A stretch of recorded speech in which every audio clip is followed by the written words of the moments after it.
အရှင်ဖယားယဟန်မဖြစ်ထိုက်တဲ့လူရဲ့လို့ရှိပါသလားဖယားရှင်းပြလို့ရရင်ရှင်းပြပါလားဖယားတဲ့ယဟန်မပြုတ်ထိုက်တဲ့ပုဂ္ဂိုလ်73ယောက်ဆိုတာရှိပါတယ်အဲ့ဒီပုဂ္ဂိုလ်73ယောက်ကဘယ်သူတွေလဲဆိုရင်1အသက်20မပြည့်တော်သူ2ပါရာဇိကကြပြီးတော်သူ3ပန္ဒကပန္ဒုတ်4ဖယားတံဝတကရှင်ယဟန်အသွင်ကိုခိုး၍ရှင်ယဟန်များနှင့်ပေါင်းသင်းနေထိုင်သူ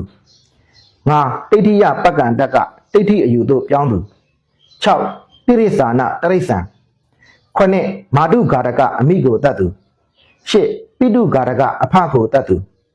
9အရဟန္တဂါရကယဟန္တာကိုတတ်သူ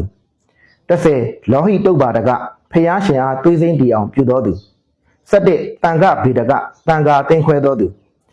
12ဘိက္ခုနိဒုဒကဘိက္ခုနီမကိုမိထုံမှီဝဲဖြစ်စည်းတော်သူ73ဥပဒောပြင်ဇနကလိမ့်နှလိန်ရှိတော်သူတို့ဖြစ်ပါတယ်အဲ့ဒီပုဂ္ဂိုလ်73ယောက်ဟာယဟန်ပြုလို့မရပါဘူးယဟန်ပြုမယ်ဆိုရင်လည်းယဟန်မဖြစ်ပါဘူးเนาะ